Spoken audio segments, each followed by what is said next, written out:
Bienvenidos nuevamente a otro video de Basadocs, doctores basados en evidencia. El día de hoy vamos a hablar un poco sobre choque. Me presento, mi nombre es Francisco Ramírez, médico general con una maestría en medicina de urgencias. Vamos a empezar por una pequeña definición. Aquí tenemos textualmente una definición que me parece personalmente bastante acertada en relación a lo que es el choque.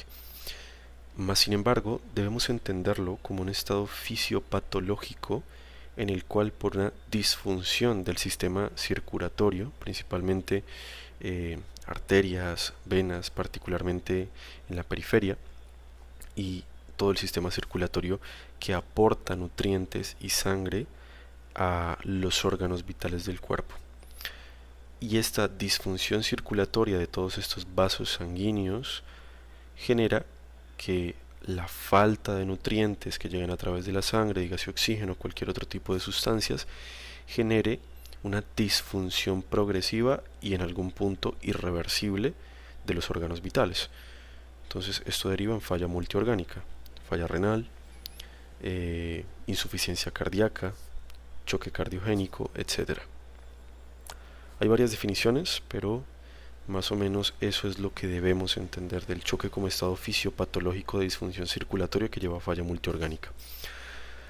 Una de las formas para determinar que una persona está en choque es el índice de shock, que básicamente es la frecuencia de pulso o la frecuencia cardíaca sobre la presión arterial sistólica, en el cual lo que nos dice la literatura es que un índice mayor a 1 es compatible con choque circulatorio. No quiere decir esto que toda persona con un índice de shock mayor a 1 tenga sí o sí un choque circulatorio, sino que pueden haber otras causas de este tipo de alteraciones, pero en términos generales es una de las maneras que tenemos para definir cuando un paciente está en choque.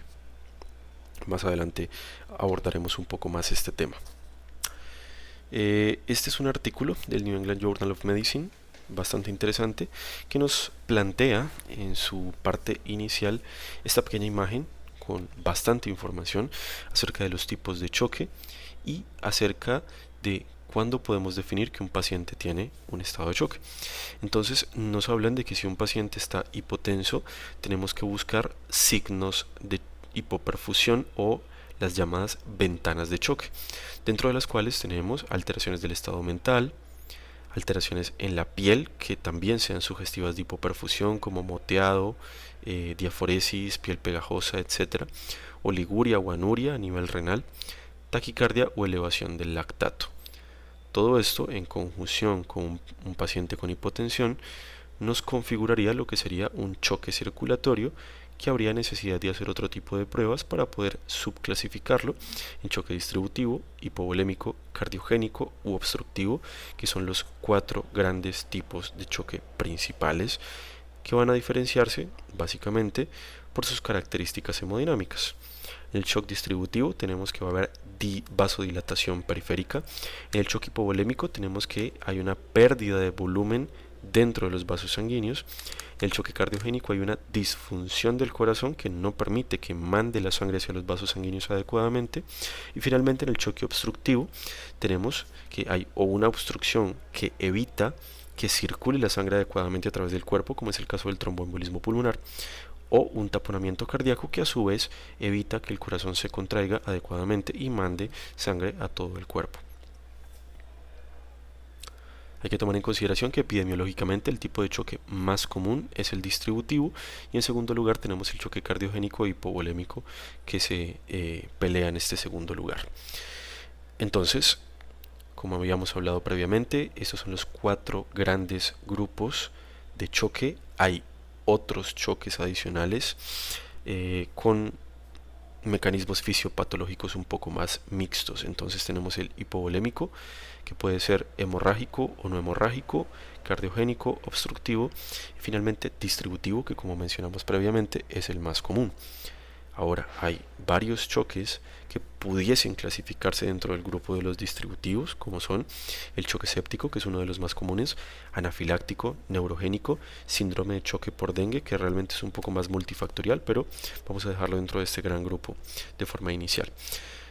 choque asociado a la pancreatitis aguda, asociado a acidosis, asociado a hipocalcemia o vasopléjico asociado a cirugías cardiovasculares. Aquí tenemos un pequeño recuadro que nos habla sobre las características hemodinámicas de estos diferentes tipos de choque y qué es lo que está afectado. Entonces tenemos que en el choque distributivo lo que hay es un shift o un cambio del lugar en el cual está el volumen. Entonces en el choque séptico, además de la vasodilatación, tenemos una fuga capilar. El volumen dentro de los vasos sanguíneos sale de ellos y termina en el espacio intersticial, lo que también puede generar una pérdida de volumen o hipovolemia concomitante. Esa es una de las razones por las cuales la sepsis se maneja de forma inicial con fluidoterapia y no se pasa directamente al uso de vasopresores, exceptuando ciertas circunstancias muy específicas. También tenemos el choque anafiláctico, anafilactoide y neurogénico, en el cual hay propiamente y de forma pura una disregulación del tono vascular o una vasodilatación más pura que en el choque séptico.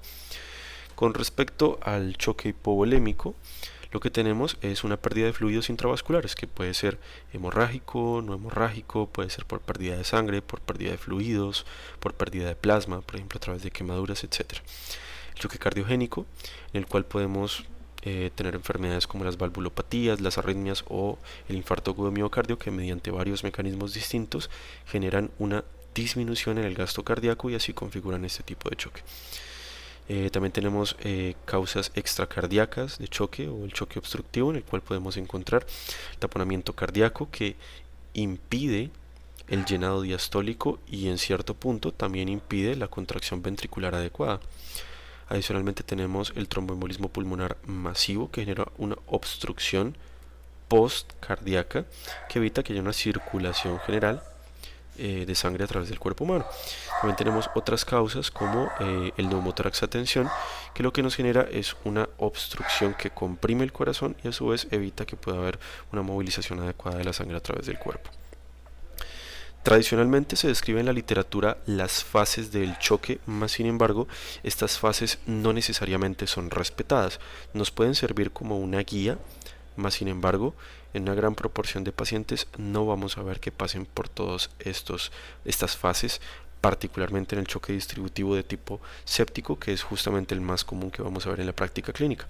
Entonces tenemos la primera fase, que es la fase de pre-shock, en la cual el paciente va a empezar con vasoconstricción. Aún no vamos a ver al paciente propiamente hipotenso, sino que vamos a ver que tiene unas extremidades frías, que va a empezar a prolongarse el llenado capilar, que las extremidades van a estar pegajosas con diaforesis. Adicionalmente, vamos a observar que el paciente va a presentar taquicardia, en algunos tipos de choque puede presentarse con bradicardia y va a empezar a haber una disminución en la diuresis, o sea, una oliguria. Ya en la segunda fase, que es un propiamente choque en fase progresiva, vamos a encontrar paciente hipotenso con hipotensión progresiva, francos signos de hipoperfusión como puede ser llenado capilar prolongado, aumento en el lactato sérico, alteración del estado de conciencia, empeoramiento de la disminución de la diuresis, taquipnea, etc. Y finalmente tenemos la tercera fase, que son pacientes que estuvieron en esta fase de choque sin un manejo adecuado o en su defecto se volvieron refractarios al manejo y progresaron a la fase de falla multiorgánica o disfunción de órgano. Aquí ya vamos a tener pacientes que prácticamente están en fase de progreso hacia la muerte definitiva por esta falla multiorgánica. Vamos a encontrar pacientes con literalmente síndrome de falla multiorgánica, que tiene unos criterios diagnósticos, luego los podremos hablar a detalle. Ahora, este es un artículo importante a mencionar, y es que en este artículo, que principalmente utilizaba pacientes en la unidad de cuidados intensivos cardiovasculares, buscaron determinar cuál era la definición adecuada del estado de choque. En este estado de choque encontramos que no necesariamente los pacientes deben de presentar hipotensión, sino que pueden presentarse de forma inicial con un llenado capilar prolongado o una hipoperfusión sin hipotensión. Esto es muy importante porque tradicionalmente se ha enseñado que para que haya un estado de choque debe haber hipotensión, pero podemos tener pacientes sin hipotensión pero con hipoperfusión que también cursan con un estado de choque. Lo que buscaban con todos estos datos en términos generales en este estudio es encontrar cómo definir a los pacientes con estado de choque. Entonces encontraron que la menor mortalidad, como podemos observar en la tabla de la esquina superior derecha, los pacientes que no tenían ni hipoperfusión ni hipotensión, pues tenían una mortalidad mucho más baja. A medida que se iban acumulando este tipo de alteraciones, iba aumentando la mortalidad. Entonces, pacientes con hipotensión aislada tenían una mortalidad cercana al 10%. Pacientes con hipoperfusión aislada sin hipotensión tenían una mortalidad aún más alta, entre el 15 y el 20%.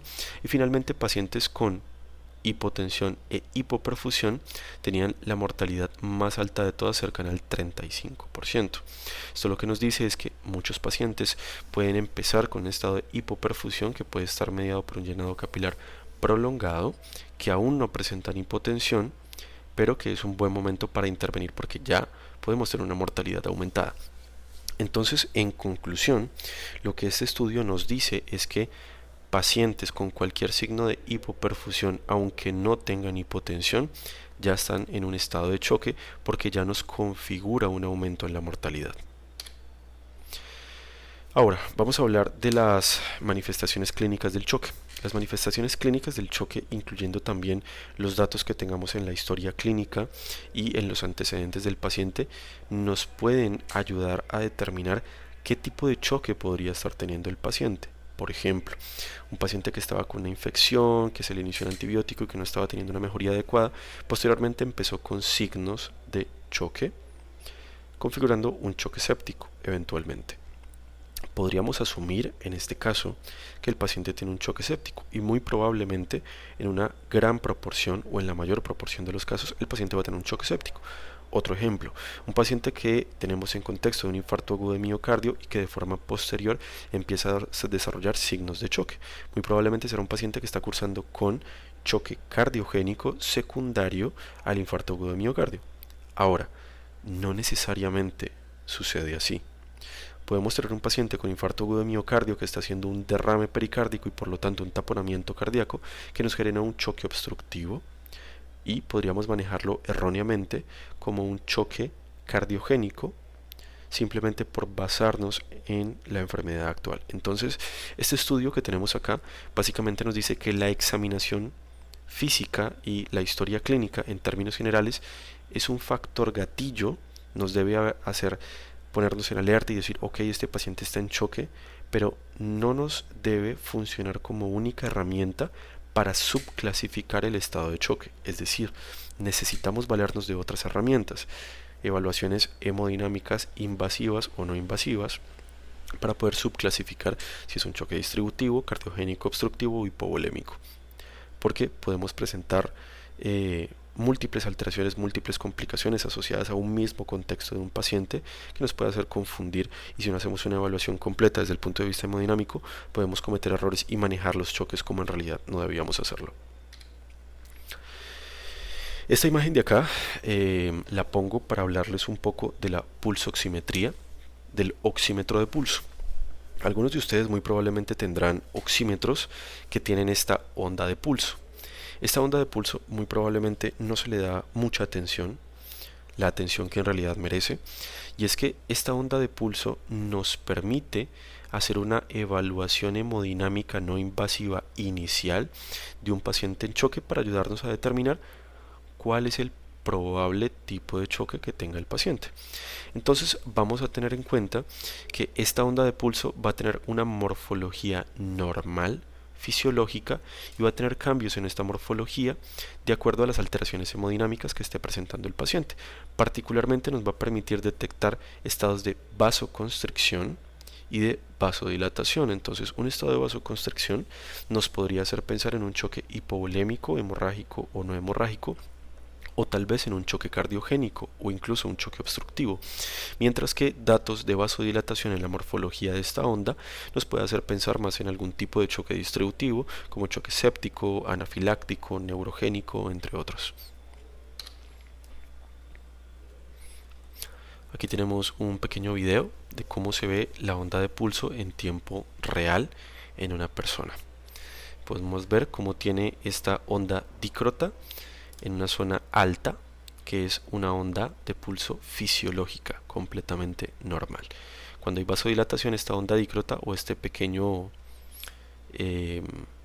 digamos como melladura, puede bajarse e incluso llegar hacia abajo completamente a la base o por debajo de la base de la onda de pulso.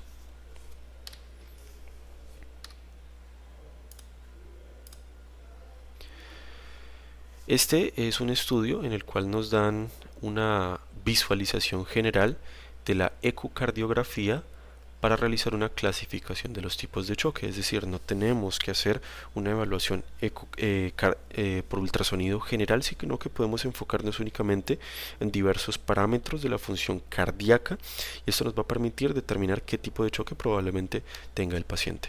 No vamos a andar en esto porque esto ya es algo más avanzado, pero eventualmente lo podremos abordar en una clase o en una exposición. Aquí tenemos algunas de las manifestaciones del choque. Son pacientes que regularmente tienen presión baja, aumento en la frecuencia respiratoria, pueden tener caída en la saturación de oxígeno, pueden presentar también llenado capilar prolongado, alteraciones en el estado de conciencia de cualquiera que sea su índole, alteraciones particularmente hacia la disminución de la diuresis y alteraciones en la piel, entre las cuales encontramos llenado capilar prolongado, piel fría, moteada, pegajosa, diaforética. Y aquí tenemos algunas alteraciones en estudios de laboratorio que también nos hacen pensar en un estado de choque. Entonces tenemos, por ejemplo, que la acidosis metabólica nos hace pensar en choque, el aumento del lactato nos hace pensar en choque y algunos otros estudios nos pueden ayudar a identificar una etiología determinada. Aquí tenemos un cuadro que nos habla sobre los posibles estudios diagnósticos adicionales que pudiésemos solicitar de acuerdo al tipo de choque específico que estamos sospechando. Aquí tenemos un protocolo que es el protocolo RACE de evaluación por ultrasonido que nos permite también clasificar el tipo de choque de acuerdo a los hallazgos ultrasonográficos que encontremos. Con respecto al choque distributivo, vamos a tener que principalmente el manejo enfocado hacia los fluidos de forma inicial, posteriormente hacia los vasopresores y un manejo específico de acuerdo a la causa. Entonces, si tenemos un choque séptico, el enfoque irá dirigido hacia el tratamiento antibiótico. Si tenemos un choque anafiláctico, va a ir dirigido hacia el manejo con adrenalina. Si tenemos un choque neurogénico, va a estar dirigido hacia el manejo específico de la lesión que tengamos a nivel de la médula espinal. Y finalmente tenemos un tipo de causa de choque distributivo un poco menos típica, que es la insuficiencia adrenal aguda. Estos pacientes particularmente se van a beneficiar de la discontinuación de glucocorticoides o la suplementación con glucocorticoides de acuerdo a cuál sea el contexto específico. Con respecto al choque cardiogénico, los fluidos deben administrarse de forma muy dirigida, muy personalizada, de acuerdo a una evaluación hemodinámica, de acuerdo a la respuesta y tolerancia a volumen del paciente. Vamos a considerar el uso de vasodilatadores como la nitroglicerina, vasopresores, inodilatadores o los tradicionalmente conocidos como inotrópicos como dobutamina. Y finalmente vamos a considerar el soporte mecánico cardíaco. A la derecha podemos observar la clasificación de SCAI, que es una clasificación relativamente nueva, que nos permite determinar en qué fase de todas estas el paciente está en relación a su choque cardiogénico. Con respecto al choque hemorrágico, debemos recordar que la clasificación de la ATLS ya tiene varios estudios que muestran que no correlaciona verdaderamente los hallazgos que ellos proponen con la severidad del estado de choque. Es decir, podemos tener un paciente que por ATLS tendría un choque hemorrágico grado 1, pero en realidad tiene un choque hemorrágico grado 4, por ejemplo. Esta clasificación de abajo que ven en colores es una clasificación propuesta por una revisión sistemática de toda la literatura disponible que se realizó en el 2022 sobre choque hemorrágico. Al final vamos a tener la referencia de esto, que básicamente nos dice que vamos a administrar fluidos al paciente y esto nos va a permitir determinar qué respuesta hemodinámica tiene el paciente ante esos fluidos y de acuerdo a eso clasificar el estado de choque. Entonces tenemos que pacientes con taquicardia pero sin hipotensión, sin hipoperfusión, tienen choque hemorrágico grado 1. Cuando el paciente se le ponen líquidos y mejora, es decir, estaba hipotenso pero se quitó la hipotensión o el estado de hipoperfusión con los líquidos que se administraron, es un grado 2. Si el paciente está hipotenso, le ponemos líquidos, responde y luego vuelve a ponerse hipotenso, entonces es un paciente que probablemente está en estadio 3 o grado 3 de choque hemorrágico. Y si es un paciente que directamente no responde a fluidos y tiene signos de choque severo, alteración del estado de conciencia, etcétera, ya vamos a clasificarlo directamente como un estadio 4 o un choque hemorrágico grado 4. Y si es un paciente que está en estado de paro cardiorrespiratorio por exsanguinación, va a ser un grado 5. El manejo del choque hemorrágico está dirigido principalmente a la administración de sangre, dígase hemoderivados o sangre completa, calcio, ácido tranexámico, lactato de Ringer, idealmente nunca administrar más de 1 litro, y eso que este litro está dirigido a la subclasificación del grado de choque hemorrágico, medidas de control del sangrado dependiendo del tipo de lesión que tengamos, cirugías de control de daños cuando sean necesarias e inclusive toracotomías de emergencia. Con respecto al choque obstructivo, tenemos 3 grandes exponentes que son el neumotórax a tensión, el cual se beneficia de descompresión, taponamiento cardíaco que también requiere descompresión y el tromboembolismo pulmonar que regularmente se maneja con trombólisis inicial y puede requerir otros manejos más avanzados. Con respecto al choque indiferenciado, vamos a plantearnos el contexto de que estamos en urgencias frente a un paciente con choque, nos llega tal vez hipotenso, tal vez con signos de hipoperfusión, y no sabemos qué tipo de choque tiene, no sabemos si tiene un choque séptico o si tiene un infarto y está con un choque cardiogénico o si tiene un taponamiento cardíaco y está con un choque obstructivo, etc. Este es un manejo indiferenciado que es el que casi siempre vamos a hacer de forma inicial en este tipo de pacientes para estabilizarlos y ganar tiempo para posteriormente hacer una evaluación diagnóstica más extensa y de acuerdo a eso darle manejo adecuado a nuestro paciente. Entonces, si tenemos un paciente que al hacer una evaluación inicial creemos que se beneficia de volumen, se recomienda la administración de volumen. También podemos administrar sangre en caso de que definitivamente consideremos que es un choque hemorrágico o haya un sangrado evidente.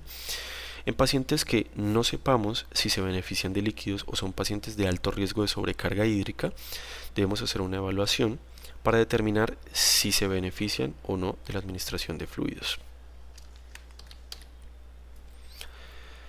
Hay un protocolo que se llama el protocolo ROSE que nos permite hacer un manejo inicial con fluidoterapia y posteriormente ir haciendo un desescalamiento de esta fluidoterapia. No lo vamos a profundizar demasiado en esta charla, pero es importante que lo conozcan porque nos permite tener un poco más de conciencia sobre las fases del manejo hídrico en estos pacientes críticos. Con respecto a los medicamentos vasopresores tradicionalmente conocidos, que en realidad son inoconstrictores porque también tienen un efecto a nivel cardíaco, tenemos nuestros principales exponentes, la norepinefrina, que es un medicamento de primera línea. Aquí tenemos algunas dosificaciones, algunos efectos, aplicaciones clínicas, eventos adversos o efectos secundarios relevantes. Epinefrina también puede ser bastante útil en ciertas circunstancias. Tenemos vasoconstrictores puros, dentro de los cuales el mayor exponente que tenemos para el uso en urgencias es la vasopresina. Fenilefrina se utiliza más por parte de anestesiólogos en los servicios de cirugía. Tenemos los medicamentos inodilatadores o tradicionalmente conocidos como inodilatadores, tradicionalmente conocidos como los medicamentos de soporte cardíaco. Aquí tenemos como principal exponente la dobutamina, la milrinona y también podríamos añadir el levosimendan. Ahora vamos a hablar un poco sobre las complicaciones del shock, dentro de las cuales tenemos el colapso cardiovascular total, la muerte, insuficiencia renal aguda, delirium, y de acuerdo a los subtipos específicos del shock podemos tener varias complicaciones adicionales: edema pulmonar, coagulación intravascular diseminada, iatrogenia, factor bastante importante. Son pacientes que requieren muchos medicamentos, a veces muchos líquidos, etcétera, y son muy susceptibles a tener complicaciones también por el actuar médico. Eso sería todo. Muchas gracias.